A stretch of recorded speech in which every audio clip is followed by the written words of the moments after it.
స్వచ్ఛ ఆంధ్ర స్వచ్ఛ తిరుపతి లక్ష్యంగా జిల్లా యంత్రాంగం చేపట్టిన ఆపరేషన్ క్లీన్ స్వీప్ కార్యక్రమం తిరుపతిలో విస్తృతంగా కొనసాగుతోంది. ఈ కార్యక్రమంలో భాగంగా సోమవారం ఉదయం ఎల్ఎస్ నగర్ ప్రాంతంలో మెగా పారిశుద్ధ్య కార్యక్రమం నిర్వహించారు.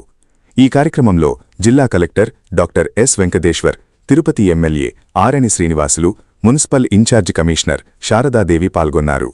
తిరుపతి నగరాన్ని పరిశుభ్రంగా, ఆరోగ్యవంతంగా తీర్చిదిద్దే లక్ష్యంతో స్వచ్ఛ ఆంధ్ర స్వచ్ఛ తిరుపతి కార్యక్రమాన్ని అధికారులు మరింత వేగవంతం చేస్తున్నారు. ఇందులో భాగంగా ఎల్ఎస్ నగర్ ప్రాంతంలో నిర్వహించిన మెగా పారిశుద్ధ్య కార్యక్రమంలో జిల్లా కలెక్టర్ డాక్టర్ ఎస్ వెంకటేశ్వర్, స్థానిక MLA Arani Srinivasulu, municipal incharge commissioner Sharadadevi స్వయంగా పాల్గొని పరిశుభ్రత పనులను పరిశీలించారు. పారిశుద్ధ్య కార్మికులతో కలిసి వీధులు, కాలువలు, ప్రజాప్రదేశాల్లో చేపడుతున్న శుభ్రత కార్యక్రమాలను అధికారులు సమీక్షించారు. పరిసరాలను పరిశుభ్రంగా ఉంచడంలో ప్రజలు కూడా భాగస్వాములు కావాలని, చెత్తను ఎక్కడ పడితే అక్కడ వేయకుండా నిర్దేశిత ప్రదేశాల్లోనే వేయాలని సూచించారు. ప్రజారోగ్య పరిరక్షణకు పరిశుభ్రత అత్యంత కీలకమని పేర్కొన్న అధికారులు తిరుపతి నగరాన్ని రాష్ట్రంలోనే ఆదర్శ నగరంగా తీర్చిదిద్దేందుకు ప్రతి ఒక్కరూ సహకరించాలని పిలుపునిచ్చారు. ఈ సందర్భంగా జిల్లా కలెక్టర్ డాక్టర్ ఎస్ వెంకటేశ్వర్ మాట్లాడుతూ స్వచ్ఛ తిరుపతి లక్ష్య సాధనలో ప్రజల భాగస్వామ్యం ఎంతో అవసరమని తెలిపారు. స్వచ్ఛ ఆంధ్ర స్వచ్ఛ తిరుపతి కార్యక్రమంలో భాగంగా నగరంలోని అన్ని ప్రాంతాల్లో ప్రత్యేక పారిశుద్ధ్య చర్యలు కొనసాగనున్నట్లు అధికారులు వెల్లడించారు. ప్రజల సహకారంతో పరిశుభ్రమైన తిరుపతిని నిర్మించడమే లక్ష్యమని స్పష్టం చేశారు.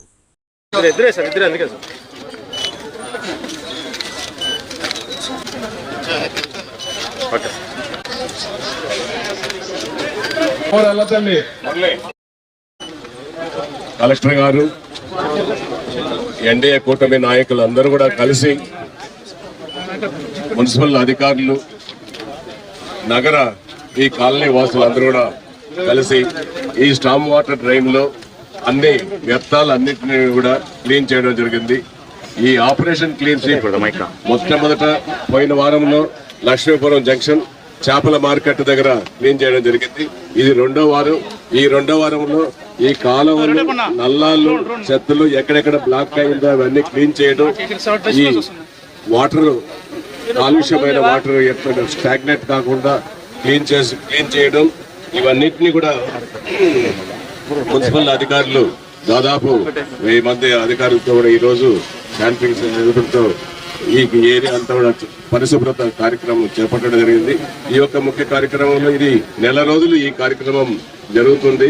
గౌరవ మున్సిపల్ కమిషనర్ గారు ఆధ్వర్యంలో, ఇవన్నీ కూడా కలెక్టర్ గారి ఆధ్వర్యంలో మన బీజేపీ రాష్ట్ర నాయకులు, తిరుపతి తిరుమల దేవస్థాన బోర్డు సభ్యులు భానుప్రకాష్ గారు, తిరుపతి జిల్లా బీజేపీ అధ్యక్షులు సామంచ శ్రీనివాస్ గారు, అదేవిధంగా మన రాష్ట్ర కార్పొరేషన్ చైర్మన్ సుగనమ్మ గారు, రాష్ట్ర కార్పొరేషన్ చైర్మన్ మన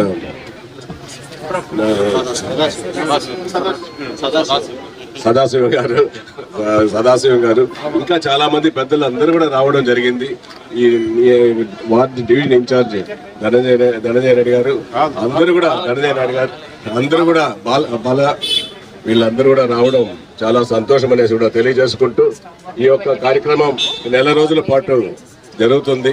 ఇది గౌరవ ముఖ్యమంత్రి గారు, గౌరవ ఉప ముఖ్యమంత్రి గారు ఈ ఆదేశాల ప్రకారం ఇవన్నిటిని కూడా ఈ నెల రోజుల కార్యక్రమం, వారంలో ఒక రోజు ఈ అటువంటి పరిశుభ్రత కార్యక్రమాన్ని కూడా చేపడుతున్నామనేసి కూడా తెలియజేస్తున్నాం. అందరికీ నమస్కారం. ఈరోజు ఏదైతే గౌరవ ముఖ్యమంత్రి గారు ఇచ్చేసినటువంటి పిలుపు ఆపరేషన్ క్లీన్ స్వీప్, దీంట్లో భాగంగా రాష్ట్రంలో ఉన్నటువంటి అన్ని కార్పొరేషన్ పరిధిలో, మున్సిపాలిటీ పరిధిలో, అన్ని పంచాయతీ పరిధిలో కూడా ఒక నెల రోజుల్లో ఒక 4 థీమ్లుగా పెట్టుకొని ఈరోజు ఈ రెండో వారం థీమ్లో మనం ఇక్కడ LS Nagar, Tirupati municipal corporation LS Nagar 22nd డివిజన్లో అందరు గౌరవ ప్రజాప్రతినిధుల సమక్షంలో, అదేవిధంగా కాలనీ వాసుల సమక్షంలో వాళ్ళందరం కలిసి మనం ఈరోజు ఈ కార్యక్రమం చేసుకోవడం జరుగుతుంది. ఈ ఆపరేషన్ క్లీన్ స్వీప్ అంటే ఒక తక్కువ పరిధిలో ఇంటెన్సివ్ మోడ్లో మనము అన్ని రకాలైనటువంటి ముఖ్యమైన ఎక్కడైతే చెత్త అక్యూములేట్ అవుతుందో వాటిని మనము శుభ్రపరిచే భాగంగా ఈరోజు మనం స్టామ్ వాటర్ డ్రైన్స్, నాలాలు, కాలువలు అన్నీ కూడా కార్పొరేషన్ పరిధిలో, అదేవిధంగా జిల్లాల అన్ని చోట్ల కూడా చేస్తున్నాము. ముఖ్యంగా ఈ స్టామ్ వాటర్ డ్రైన్స్ మన కార్పొరేషన్లో 25 కిలోమీటర్లు, అదేవిధంగా మేజర్ డ్రైన్స్ ఒక 65 కిలోమీటర్లు పైచిలుకుంది. ఇవన్నిట్లో చుట్టుపక్కల ఉన్నటువంటి ఏదైతే రెసిడెంట్స్ ఉన్నారో వాళ్ళందరూ దీంట్లో చెత్తని కాలక్రమేణా వేయటం, ఇవన్నీ పూరుకుపోవడం, తద్వారా వీటిని వర్షాకాలంలో ఇవన్నీ కూడా బ్లాక్ అయ్యి కాలనీలోకి నీళ్ళు రావడం జరుగుతుంది. దీనివల్ల ఏంటంటే చాలా అనేకమైనటువంటి సమస్యలు, ముఖ్యంగా వర్షాకాలంలో మనకి డెంగ్యూ, మలేరియా, ఫైలేరియా లాంటి, చికెన్ గున్యా లాంటి జబ్బులు వస్తాయి. కాలనీ వాసులకు కూడా నీళ్ళు ఇంట్లోకి చేరడం అదొక ఇబ్బంది. డ్రైన్స్ కూడా ఫుల్గా ఉన్నట్టయితే దాని నుంచి రకరకాల అంటే దుర్గంధం రావడం ఇలాగా అన్ని రకాల ఇబ్బంది. దీనికోసం ఈరోజు ప్రత్యేక కార్యాచరణ భాగంగా మనం ఈ డ్రైన్స్ అన్నిటిని కూడా క్లీన్ చేసి శుభ్రపరచుకొని, ఇంకా ఎక్కడన్నా మరమ్మతులు ఏదైనా కావాలనుకుంటే వాటిని కూడా కార్పొరేషన్ పరిధిలో అవన్నీ కూడా చేసుకోవడం జరుగుతుంది. ఇలా గడిచిన వారము మనము ఒక థీమ్ వెళ్ళాం. అదేవిధంగా వచ్చే 2 వారాలు కూడా ఇంకో విభిన్నమైన థీములతో మనము మొత్తానికి ఒక వారంలో క్లీన్ చేస్తాం. కానీ దాంతో పని అయిపోయినట్టు కాదు. ఇందులో అందరి భాగ్యస్వామ్యం ఉంది. కార్పొరేషను కొంతవరకే చేయగలదు. ఇది ప్రజల భాగ్యస్వామ్యం ఎంతో అవసరం. చుట్టుపక్కల ఉన్నటువంటి కాలనీ వాసులు కానీ మిగతా వాళ్ళు కానీ వాళ్ళు దీంట్లో భాగ్యస్వాములై వాళ్ళ పరిశుభ్రాలని వాళ్ళ ఇంట్లో, తద్వారా చుట్టుపక్కల పరిసరాలు కూడా క్లీన్ చేసుకోవాలి. తడి చెత్త పొడి చెత్త 100% చేయాలా. ఎవరన్నా ఇవ్వకపోతే మనం వాళ్ళ మీద కూడా కొంచెం చుట్టుపక్కల నుంచి సోషల్ ప్రెషర్ అనేది కూడా పెట్టే ఆలోచనలో ఉన్నాము. ఎందుకంటే చెత్తని సెగ్రిగేట్ చేయకపోతే మళ్ళీ మనకు అదంతా పేరుకుపోయి పెద్ద పెద్ద డంపులు అవుతుంది. ఇప్పటికే చాలా కష్టపడి గడిచిన 2 సంవత్సరాల్లో మొత్తం అన్ని లెగసీ డంపులు అన్నిటిని కూడా మనం అన్ని మున్సిపాలిటీ పరిధిలోంచి తీసేసాం. మళ్ళీ కొత్త చెత్త వస్తే మళ్ళీ ఇంకో డంపులా తయారవుతుంది. మనము ఏదైతే గౌరవ ప్రధానమంత్రి గారు పిలుపునిచ్చి స్వచ్ఛ సర్వేక్షణలో గడిచిన సంవత్సరం తిరుపతి కార్పొరేషన్కి దేశంలోనే అత్యంత ప్రతిష్టాత్మకమైనటువంటి స్వచ్ఛ సర్వేక్షణ అవార్డు కూడా మనకు వచ్చింది. ఇదంతా కూడా అందరి సహకారంతో, ప్రజాప్రతినిధులు అయితే ఏమి, కార్పొరేషన్ వాళ్ళు, మరీ ముఖ్యంగా ప్రజల సహకారంతోనే మనకు వచ్చింది. ఈ సంవత్సరం కూడా పోటీ పడుతున్నాము.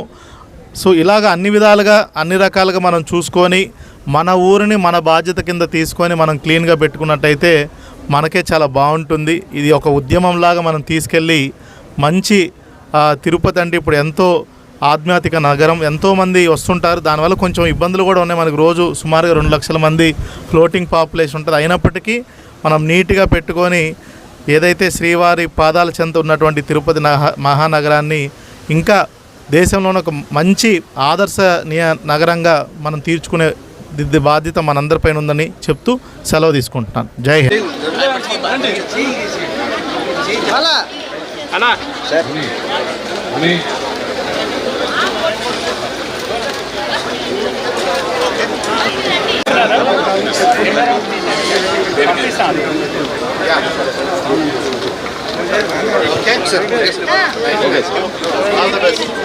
మా వీడియోలు మీకు నచ్చినట్లయితే SLR న్యూస్ను లైక్ చేసి, షేర్ చేసి, సబ్స్క్రైబ్ చేసుకోండి. మీ సపోర్ట్ మాకు ఎంతో అవసరం. Thank you.